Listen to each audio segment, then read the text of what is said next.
All right. Thanks everybody for joining us today. I'm really excited. This is a very new forum type that we're going to be doing. It's educational, it's informational.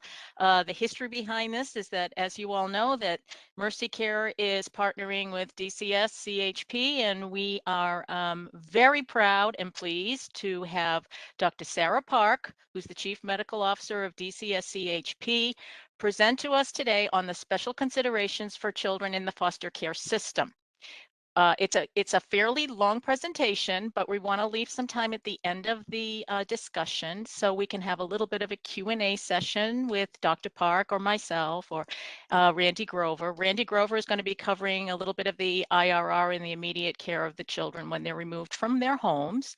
So with that said, I'd like to say welcome, Dr. Park. So the American Academy of Pediatrics actually has a statement out about the healthcare management across multiple disciplines, which is fundamental to ensuring continuity of care for children and adolescents in foster care. We all know that that is one of the hardest aspects for children who come into our care. As you can see, we're going to go over an overview, some of the standards that are put out by the American Academy of Pediatrics, talk a little bit about EPSDT, coordinating care, the immediate needs of the children when they're removed, the HIE and medical home, and hopefully end with some questions. All right, so I wanted to provide you with some background information just because these are things that in the time that I have been here, I have noted that maybe some people have questions on and were not necessarily evident to me when I was practicing. So when we talk about DCS involvement, we talk about two scenarios. One is the out-of-home care versus in-home cases. So there may be situations where DCS is involved with a child, but the child has not been removed from their home. So the parent still has physical custody. They still make decisions, but DCS might be involved in that family. They may be looking to try to preserve the family unit and keep the child with the family by putting in support services for that family and to try to keep the child safe and address whatever needs that family might have.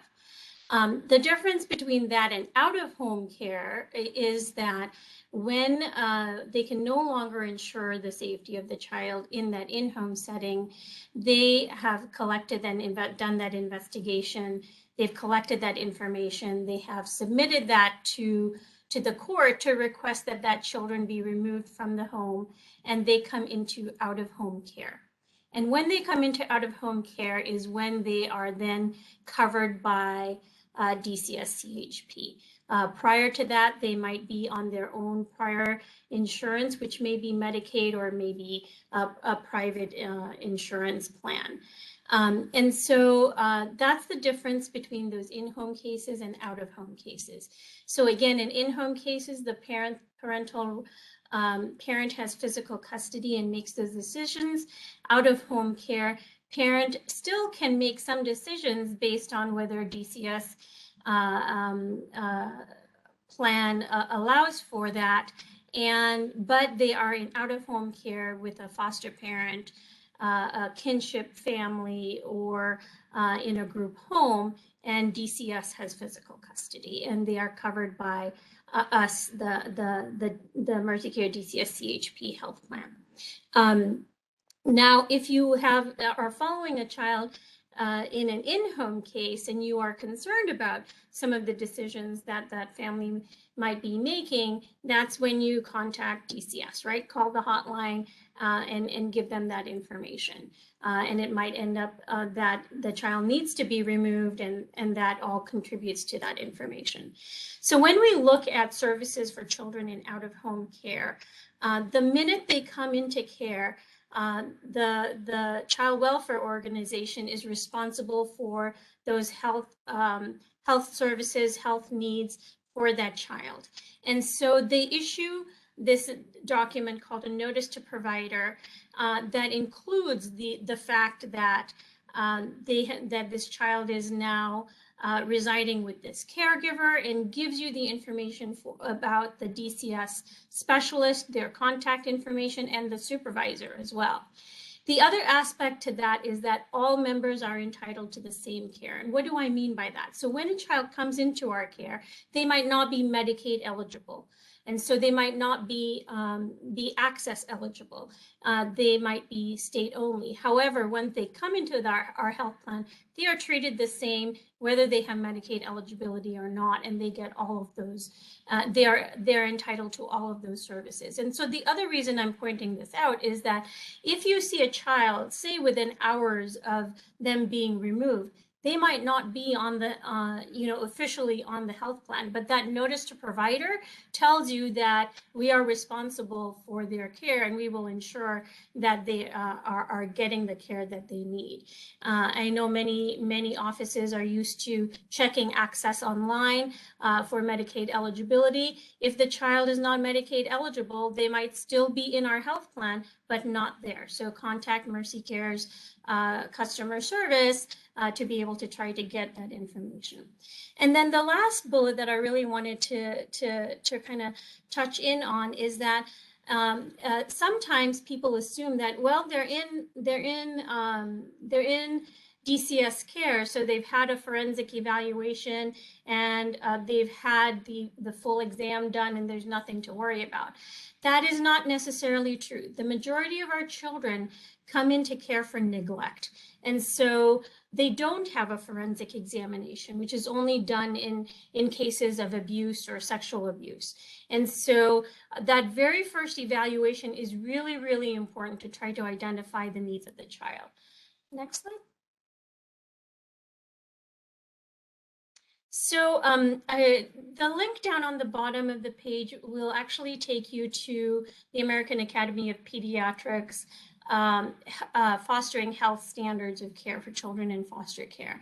And the bullets basically go over some of the highlights, which would be, we always want to ensure the safety of the child or adolescent. We want to try to identify those symptoms of abuse and neglect. It could be enuresis and encopresis. They might have nightmares, sexualized behaviors. They might have terrible dental caries. All of those things need to be looked at.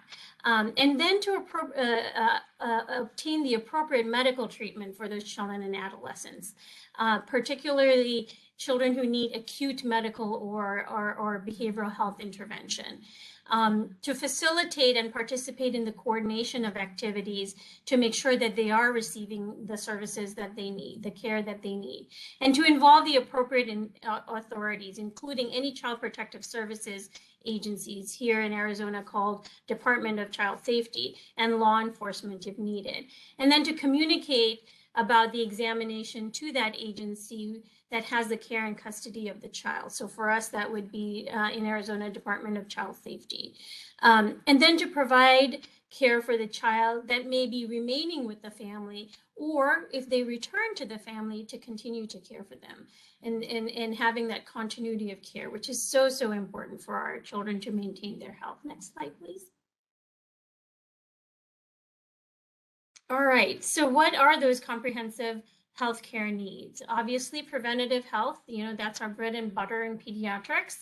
The care of acute and chronic illnesses, not forgetting their behavioral health needs, and then especially for children in foster care, those developmental evaluations and services, which may have been ignored in the past, or which may have been affected by their reaction to a traumatic previous placement and things like that, because their development is affected by their previous experiences.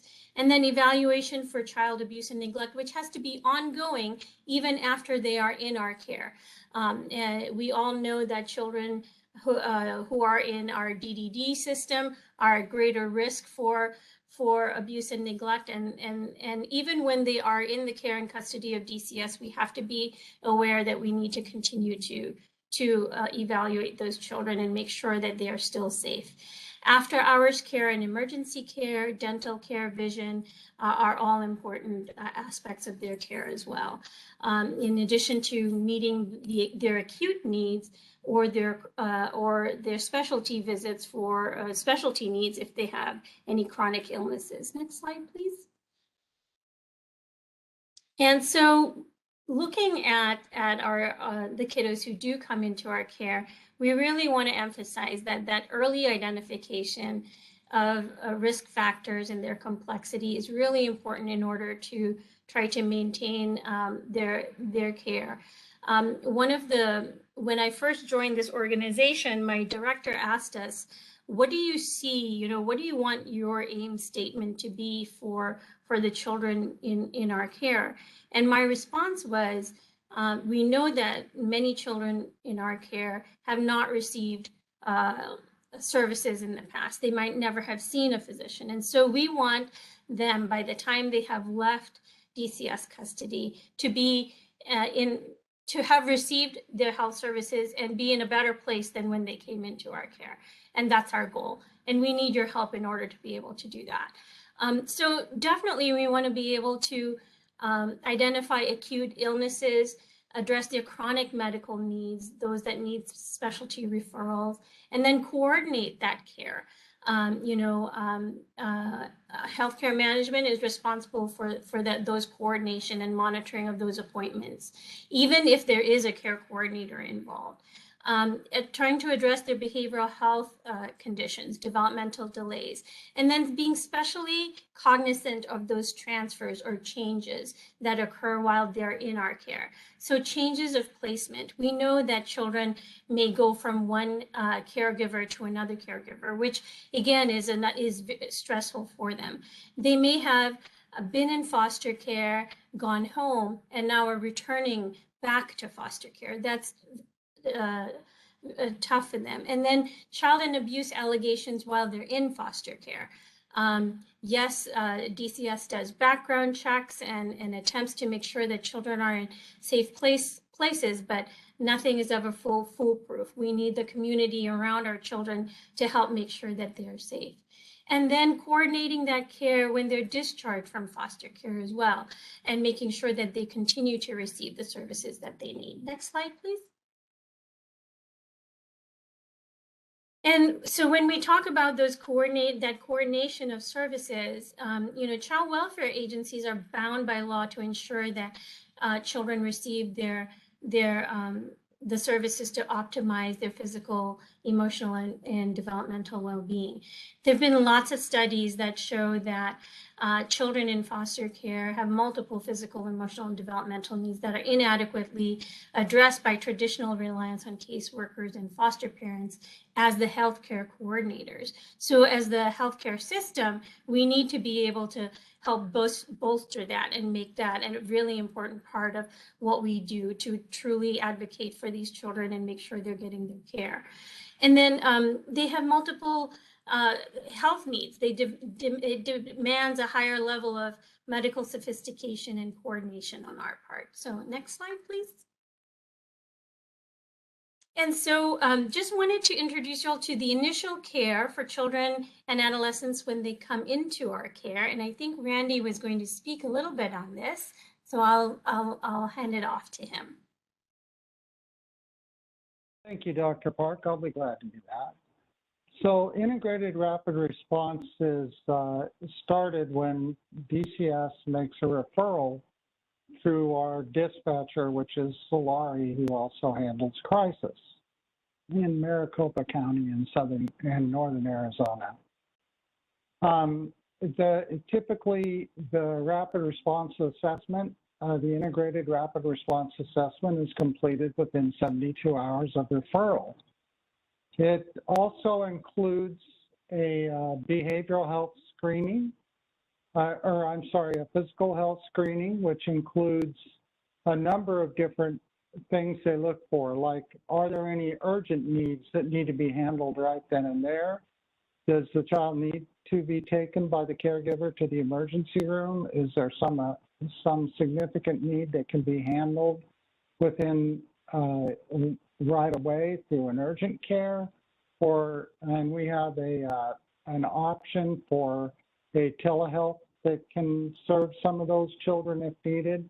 But for the most part, what we try to do is have rapid response providers gain information about the current child's medical needs, overall medical needs, such as medications they may need, whether that's for psychotropic medications or regular physical health medications.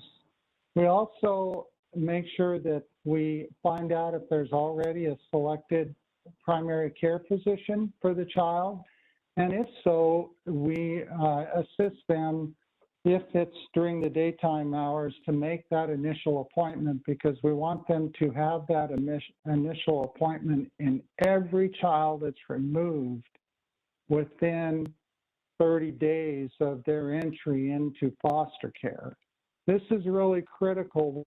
Or not have had a recent EPSDT appointment, that they get that initial evaluation both for dental and physical care within that 30 days.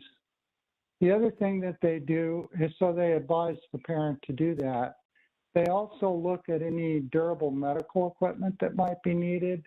And if there's something that's needed in order to get that equipment, they will work with whoever is in our care management department to be made aware of that, and will do what they can, even on site, to work with the telehealth provider to get that durable medical equipment that's necessary to the child as soon as possible and the caregiver.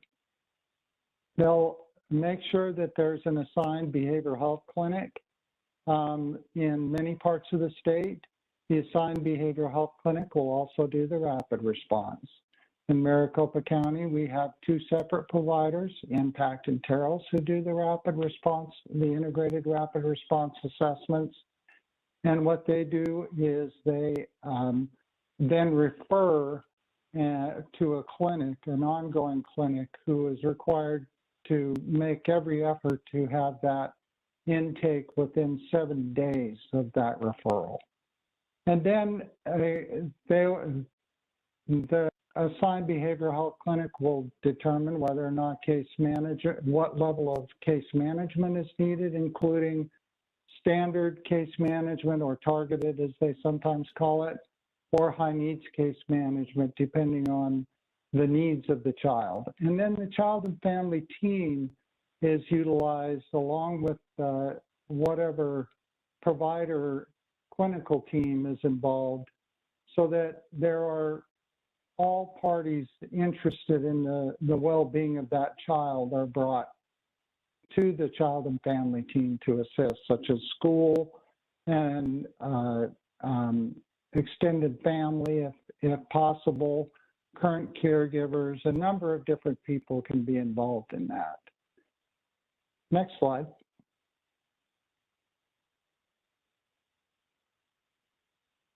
All right. I think that's thanks, it for Randy. me. Yeah, thanks, bet. Randy. So just to just talk a little bit about what Randy was discussing, so within 24 hours of the child coming into foster care, the DCS specialist is supposed to put in the referral for that rapid response. And so all of this occurs within that first 4 days when the child is removed, that initial evaluation. And then the requirement actually is, and this is also a standard that the American Academy of Pediatrics has discussed, is that the child should then have a comprehensive health evaluation that we are using an EPSDT for in the first 30 days of having been removed. And that assessment is to address, to go in depth and address the physical, behavioral, developmental, and educational needs. There any dental, hearing, or vision screening needs, any other risk assessments, lead testing, any specialty referrals. So to do much more of that comprehensive evaluation for those children, to try to delve into more of what they need. So that initial evaluation in that first 72 hours after referral and then that complex, comprehensive evaluation within the first 30 days. A preventative dental visit is also required for children over 1 year of age in that first 30 days. And so we are trying to make sure that the children do go in to have that. One of the other things that I think we didn't mention that's different for the children in foster care than the other Medicaid population is that every child that comes into foster care is assigned to a behavioral health home and has a behavioral health provider. And that's not typical for other health plans in Medicaid. And so, so that's just something to remember, because I think the behavioral health system knows that really well. I don't know that the physical health side always knows that there is an assigned behavioral health provider that they can reach out to if they are finding that there are some issues that they want to coordinate care for that child, and to try to get them in to have some of their behavioral health issues addressed. So the hallmark of everything that we do is the periodic preventative healthcare visits, and that's no different for children in foster care. It's those routine EPSDT visits at 1 month, 2 months, 4 months, 6 months, 9 months, 12 months, 15 and 18 months of age. And then the semi-annual visits, you know, the 2 years, 2.5 years, 3 years visits, and then follow-up is needed. And of course, that frequency is based on the Bright Futures periodic screening and visit schedule that we all are aware of. But the AAP also encourages, and we also wish to encourage you to do an enhanced visitation schedule specific to children in foster care. And it's recommended that children are seen to monitor their health, their emotional well-being, development, you know, to address any psychosocial stressors that might be related to continued adjustment with their foster family, or visitation with their birth parents or other relatives, or other changes that they are occurring. We all call the first 3 months, you know, after a change, the honeymoon period, where things seem to go well, and then things change after that. So that continued follow-up for those children is really, really important. The AAP has some recommendations as to the frequency of that, which would be monthly in the first 6 months of life. If the child came in at birth, we would see them monthly. Every 3 months from 6 to 24 months of age, and then at a minimum of every 6 months.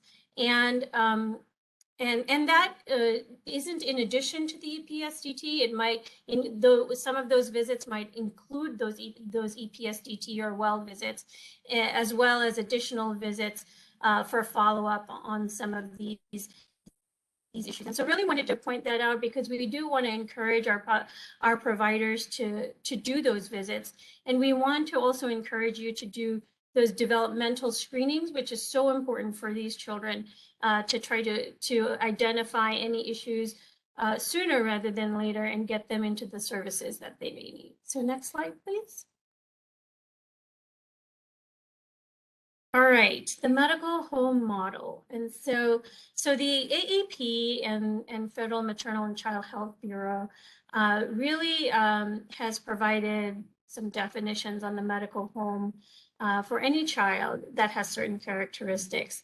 It's a medical practice that is accessible, family-centered, provides high-quality care that is comprehensive, coordinated, compassionate, and continuous. And that's no different for children in foster care. We do hope that, and try to know, to the best of that circumstances allow, that a child receive their care from a single healthcare professional who will get to know them and with whom they can bond and can confide.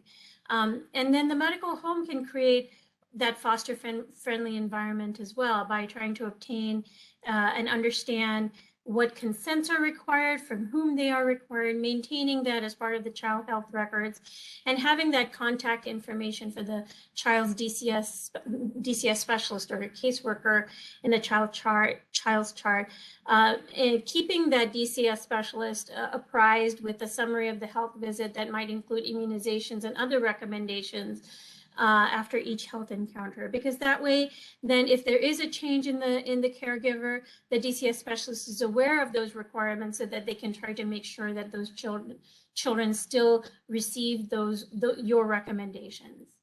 Next slide, please. All right. I think one of the biggest challenges that I've heard from providers when they are taking care of our kids is knowing what has happened for that child prior to them coming into care, or even while they're in our care, if they go to see a new provider, if they've changed a caregiver, gone from one part of the state to another part of the state, and now have a new provider, a new PCP, they might not always have that information. And so that has been one of the biggest challenges, I would say. And the importance of this, of Health Current, or the Health Information Exchange, is one of the ways to try to address exactly that issue, that is not reliant on one individual getting information to another individual. So the Health Information Exchange has data that is available to anyone who has access to the Health Information Exchange for children throughout the state.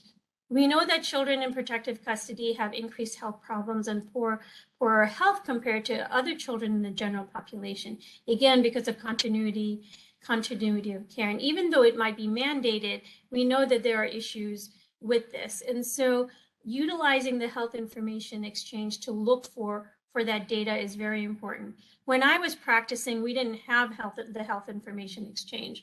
I would use ACES and go into the ACES system, look up the individual in ACES, find their immunization, look at who administered the immunization, and then request records from those people. I would call ADHS to get the newborn screening results. It's much easier now because there's a portal where you can get the newborn screening results, and you don't have to be on the phone with someone, but can go in through the portal and get that information. But the Health Information Exchange is one of those ways to get information. Next slide, please. One of the things with the Health Information Exchange is that one of the caveats that I will give you is it is only as good as the information that is put into it, right? And so if you're not part of the Health Information Exchange, I encourage you to be part of the Health Information Exchange, because not only does it help you get information about a child, if you have information to share on a child, it makes that available as well, as long as the caregiver or the parent has signed the release to do that. And most places have that release as part of their general admission or the front sheet that you provide that gives permission to treat. Most places have the Health Information Exchange consent to share information as part of that consent. And so it's very likely that many of our children already have information in there if they had received any care in the past in Arizona. And typically these are this is information that could be available through the Health Information Exchange. And so if people are putting that information in, it will be available, and you can see for yourselves how valuable that could be in order to maintain and continue services for their children. And even if it's just to identify who might have seen the child before in order to request medical records, this might be a mechanism of doing that. Okay. Next slide, please.